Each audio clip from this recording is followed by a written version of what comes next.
paying a visit there again. This comes ahead of Beijing's launching ceremony for strategic weapons. The new head of Seoul's financial watchdog has a lot of work to do, including on the cryptocurrency situation. First of all, the FSS has announced the results of the Samsung Securities investigation. News Center begins now.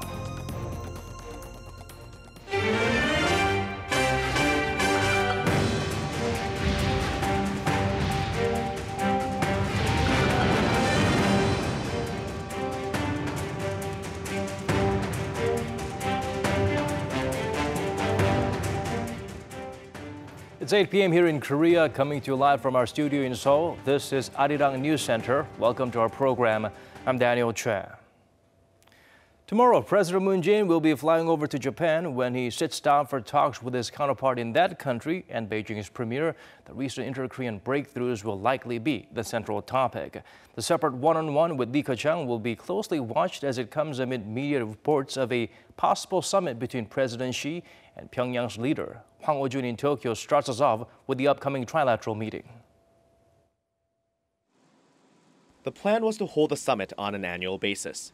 But there was a 3-year hiatus because of a downturn in diplomatic relations and the political maelstrom in South Korea that accompanied the downfall of the previous administration.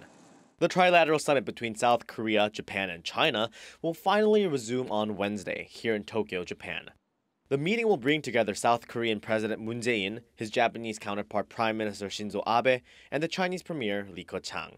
According to the Blue House, the summit will serve as a platform for the three leaders to exchange thoughts on the recent inter-Korean summit and potential trilateral cooperation on implementing the Panmunjom Declaration and realizing the denuclearization of the Korean peninsula.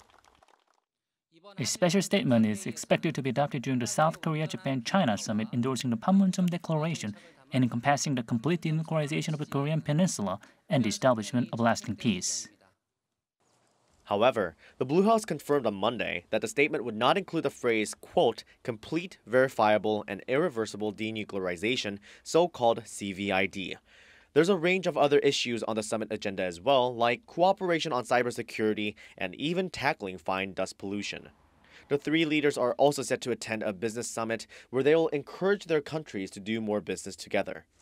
Shortly afterward, President Moon and Prime Minister Abe are expected to hold a separate bilateral summit, which will then be followed by a luncheon in honor of the visiting Korean leader. President Moon's one-on-one with Prime Minister Abe will focus more on resuming shuttle diplomacy between Seoul and Tokyo and developing a future-oriented relationship, especially amid the ever-changing regional dynamics. President Moon will also hold a separate one-on-one with Chinese Premier Lee Ka-chang. The meeting will be closely watched, especially as it comes amid media reports that North Korean leader Kim Jong-un may be visiting China's northeastern port city of Dalian, and Chinese President Xi Jinping may be there to meet him. The inter-Korean summit was just a start. Now with the Pyongyang-Washington summit looming ahead, President Moon's role as a negotiator among nations, especially here in the Far East, is becoming more and more critical. Hwang Oh-jun, Arirang News, Tokyo. Dalian, China is under heavier control than ever, a sign that points to another possible trip by North Korea's young leader, according to local sources. To delve deeper and explore the possible motive for what may be Kim Jong-un's second visit to the country in less than 2 months, we turn to our Oh Jung-hee. Has North Korean leader Kim Jong-un visited China again? According to Japanese broadcaster NHK, a private plane appearing to carry, quote, an important North Korean figure left the northeastern Chinese city of Dalian late Tuesday afternoon. The plane is believed to be the same model as Kim Jong-un's private plane, but there were no reports of its arrival. Another plane belonging to the North Air Korea was also seen arriving in Dalian earlier in the day. Chinese President Xi Jinping was in the same city on Tuesday to attend a sea trial of Beijing's first Chinese-built aircraft carrier. Local airports and train stations have been under strict control, similar to when Kim Jong-un visited China late March. Also under heavy security is Dalian's island of Bangcui-Dao, where top officials from Pyongyang and Beijing met secretly in the past. Should the visiting figure be North Korean leader Kim Jong-un himself, then this would be his second visit to China in less than 2 months and would come before the Chinese president makes a return visit to Pyongyang. The possible visit comes amid a tug-of-war between Pyongyang and Washington over fine-tuning the details of their first-ever summit, as well as Washington's emphasis on PVID and Pyongyang's backlash. Pyongyang could be taking out its Beijing card as some things seem to be difficult to iron out with the U.S. in denuclearization talks. Also, China could have invited North Korea to alleviate its concerns over being bypassed. If the end of the Korean War is declared only by the two Koreas and the U.S., Beijing's influence on Pyongyang will decrease, as it will if Pyongyang moves to normalize relations with Washington. But the figure in China may not be Kim Jong-un, but rather another senior North Korean, like his sister Kim Yo-jong or the regime's ceremonial leader Kim Yong-nam. Kim could be aware that him visiting China and bringing in Beijing to the current three-party structure wouldn't work to his advantage at the upcoming talks with Washington or in relations with South Korea. Oh Jung-hee, Arirang News. Now we're hearing confirmation from China's CCTV and North Korea's main state media that the two leaders, President Xi Jinping and North Korean leader Kim Jong-un, indeed did make contact and they did meet and sit down for talks. We will have more details as the story develops. Moving on to a different story now. Hopes are high a detailed final agreement on the regime's denuclearization would be the result of the upcoming Washington-Pyongyang summit. But it's hard to ignore how such deals were made in past only to break down. Lee Ju-won helps shed light on what negotiators must do to make sure the talks work this time around. North Korea and the U.S. agreed on Pyongyang's denuclearization back in 1994 by signing the agreed framework. The agreement stipulated that North Korea would freeze operation and construction of its nuclear reactors, and in exchange, the U.S. would supply the North with heavy fuel oil and help construct two light water reactors. While both sides worked to implement the promises, the U.S.'s lack of funding to build the reactors and the North's alleged acknowledgement of having a uranium enrichment program led to the breakdown of the agreement. The two sides in the six-party talks also made other agreements aimed at denuclearizing the Korean peninsula without success. The North and the U.S. didn't see eye to eye during the crafting of the agreements. The U.S. reward of a security guarantee and a peace treaty was not concrete or specific enough for North Korea. And because of those differences and the lack of trust, the past agreements were always destined to fail. The fundamental problem with past agreements was that North Korea's willingness to denuclearize wasn't that strong, and the international community's pressure to force the North to give up its weapons wasn't tough enough either. The Panmunjom Declaration has brought about fresh hope of denuclearizing North Korea, but for this to happen, experts say several key points must be included in the roadmap that's expected to come out of the Pyongyang-Washington summit. The North would want its denuclearization commitment to correspond with an equal, complete, verifiable, irreversible reward. The new agreement will need a fundamental guarantee of its security, including a peace treaty and the normalization of ties. Technical details, including a specific timeline and verification methods, were also among the points mentioned. But what many experts highlighted was the importance of trust between the North and the U.S.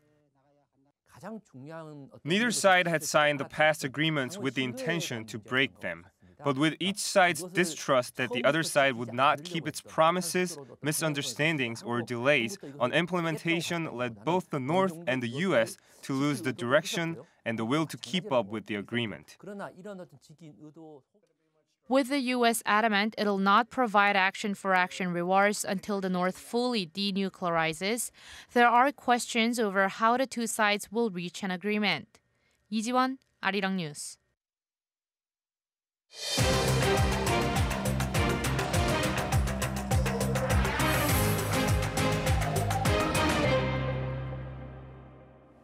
President Moon Jae-in had a special message for government officials and politicians as his administration nears the first full year.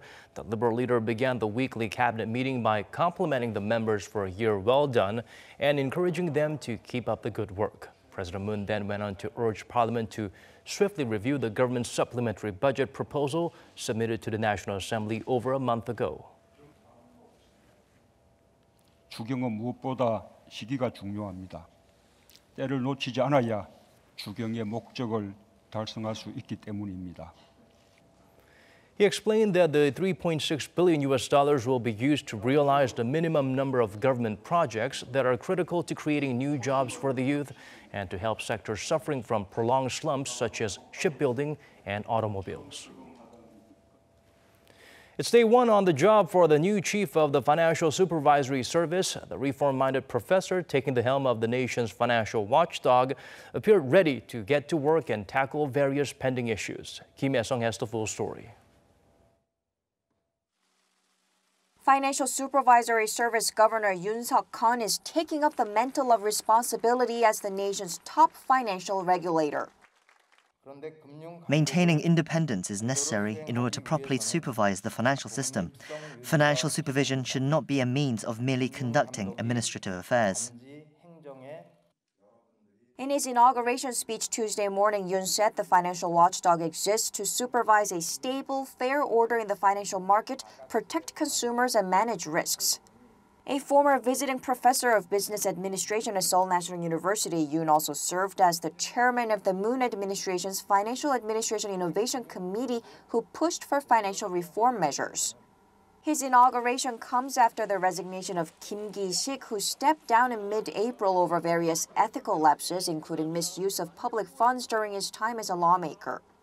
The new FSS chief faces various tasks, including alleged accounting fraud at Samsung Biologics, an investigation into Samsung Securities' trading error on April 6th, and ways to regulate Korea's cryptocurrency exchanges.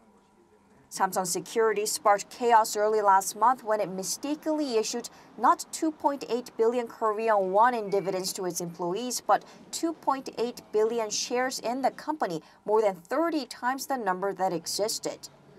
On Tuesday afternoon, the FSS announced the results of its one-month investigation, saying the main cause of the so-called fat finger incident was a lack of internal control systems and a failure to find error. The FSS also said it will ask state prosecutors to investigate 21 of the firm's employees for dereliction of duty and embezzlement for selling or attempting to sell the shares. In addition to the systematic problems, the FSS also found alleged unfair business practices between Samsung Securities and Samsung SDS and said it will inform the Fair Trade Commission of the details later this week. Kim Jae-sung, Arirang News. A decline in production in March was noted, mainly due to a dip in the mining and manufacturing sectors here in the nation.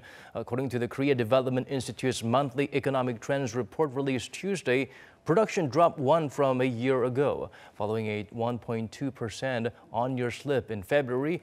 Mining and manufacturing production fell by 4.3% due to continued sluggishness in the auto sector. However, the service sector saw moderate growth, as did retail sales, thanks to continued favorable trends in private consumption. North Korea decided to set its clock 30 minutes behind the South in 2015. Over the weekend, their time zone was changed back, allowing the two sides to make their daily calls on the hotline at Panmunjom without confusion. According to Seoul's Unification Ministry, the North Korean side called at 9:03 a.m. today. In the past 3 years, the North was not taking the daily phone call at 9, and they could only make contact after 9:30. They also have a regular call scheduled at 4 p.m. to mark the end of the day. The decision to have the same time zone was made by the regime's leader during last month's Inter-Korean Summit. With that change, what some would call an abnormal operation of the hotline has come to an end. North Korea is seeking to add more flight routes to other countries, and it wants to do that by linking its Flight Information Region, or FIR, to that of South Korea. FIRs are regions of airspace assigned to the air traffic controllers of specific countries, and access to the nation's air traffic control would allow the regime to have more routes. According to Seoul's Foreign Ministry, the matter is being considered by relevant bodies, with the Transport Ministry at the center of it all. A ministry spokesperson said, to his knowledge, Pyongyang wants to create a new route to a third country, not South Korea. It was reported last week that the reclusive state applied to the International Civil Aviation Organization in February to open new air routes to the south. Currently, North Korea's Air Koryo has only chartered flights to China and Russia. A decision will be made on whether America stays or leave the Iran nuclear deal. President Trump, who harshly criticized the accord and the process, could have an effect on the hotly anticipated summit between Washington and Pyongyang. Cha Sang-mi explains further. The Trump administration will announce its decision on whether to withdraw from Iran nuclear deal on Tuesday. The deal, known as the Joint Comprehensive Plan of Action, was signed in 2015 by the Obama administration and 7 other signatories, including China, Russia, several European countries, and of course, Iran. President Trump tweeted on Monday that he will be making the announcement at 2 p.m. Eastern Time from the White House. He has long threatened to pull out of the 2015 agreement, calling it terrible or a catastrophe. The deal lifted certain economic sanctions on Iran's energy and banking sectors in exchange for limiting Tehran's nuclear program. It should have never been made. And we're going to see what happens on the 12th. But I will say, if Iran threatens us in any way, they will pay a price like few countries have ever paid. The decision will have a ripple effect beyond Iran, and some say it could affect any potential deal over Pyongyang's denuclearization. However, opinions divide on the matter. Some experts say Pyongyang will worry about the case if they aren't convinced their safety is guaranteed. North Korea will be worried that the U.S. could scrap the deal with Pyongyang or won't keep its promise to guarantee North Korea's safety. If Pyongyang feels threatened because of decision on Iran, it will be less enthusiastic about implementing the agreement. Another expert says North Korea's case is completely different from Iran's. And I think they have learned a lot of lessons from not only from the Iranian cases, but also other Syrian cases as well. So because of this one, there will be a little impact on the another possible summit meeting between Washington and Pyongyang. And he says that North Korea and the U.S. may even come up with a better deal after learning from the Iran nuclear deal. Cha Sang-mi, Arirang News. Marathon negotiations are underway at Parliament in hopes of reaching an agreement to end a standstill that's gone on for over a month now. Rival parties are scrambling to reach some sort of a compromise, namely on the online opinion rigging scandal and a proposed extra budget. Let's go straight to our National Assembly correspondent Kim Min-ji standing by on the line right now. Min-ji, how are things looking? Daniel, talks have been underway since this morning between the 4 leaders of the country's 4 negotiating parties. But bearing no fruit, the baton has been tossed back and forth between themselves and their deputy whips throughout the day.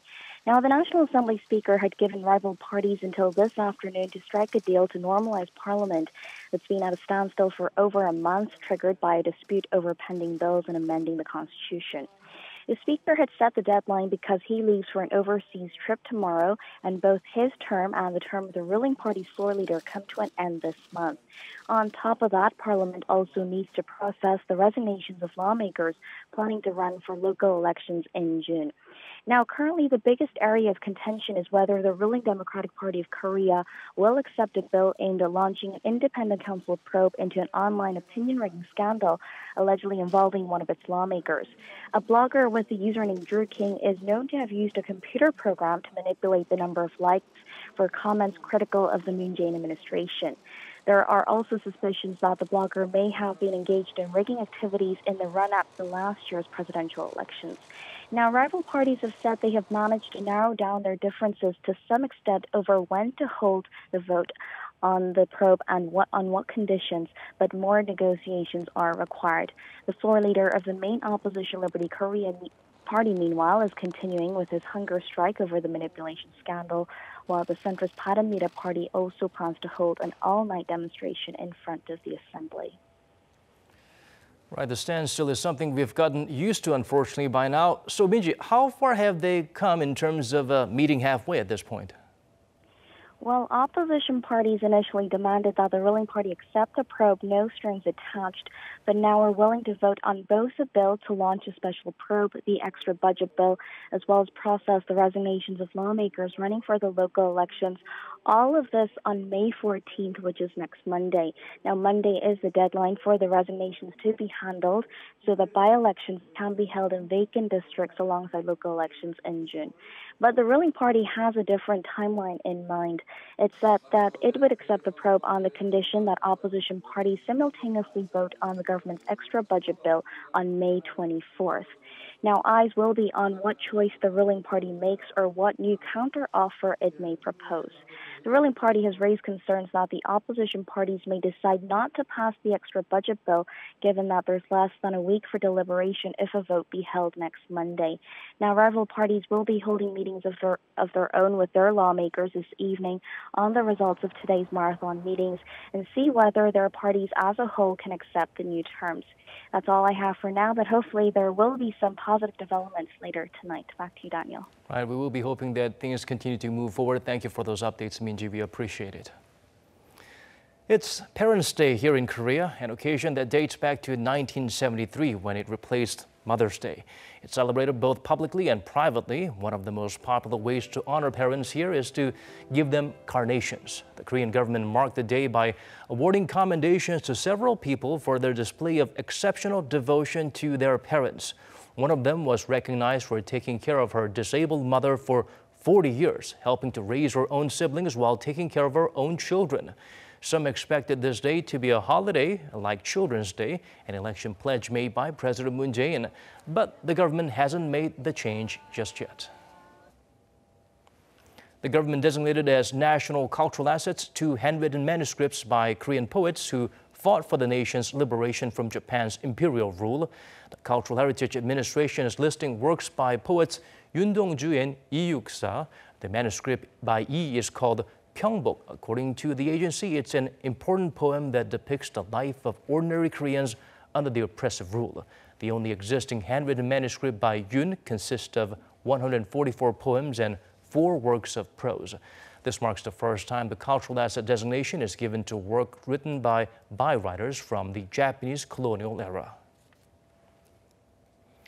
And of course, this just coming in to give you an update of what we recently covered. North Korean leader Kim Jong-un did meet with his Chinese counterpart Xi Jinping at the northeastern Chinese city of Dalian.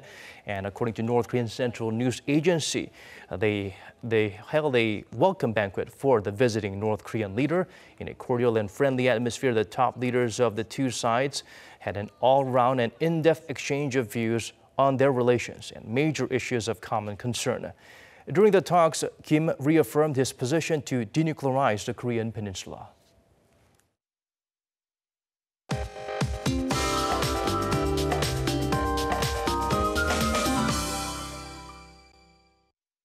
Time to turn to Michelle Bach at the Weather Center for the updates you'll need. Michelle, the nice, refreshing weather stayed with us today. Can we expect the same for tomorrow? Well, Daniel, the weather was warm and the air was fine, and some places even had air quality levels considered good. That's expected to hold true tomorrow as well, with plenty of airflow on the peninsula. Meanwhile, the east of Gangwon province will be affected by the easterly wind, so there could be sudden showers until tomorrow morning. However, a warm and sunny afternoon is expected across the whole country tomorrow with warm highs, whereas Beijing will be hotter and Tokyo will be cooler with rain. But before that, we'll start out the cool side. Seoul waking up to 10 degrees Celsius, Daegu and Gyeongju at 9 and 10 degrees respectively. Into the afternoon, Seoul will gradually rise up to 21 degrees, Gwangju and Busan peaking up to 23 and 18 degrees. Under sunny skies, similar temperature readings are in the forecast, but with huge temperature gaps, of course. And on Sunday morning, rain will wet the nation again. I'll leave you with the weather conditions around the world.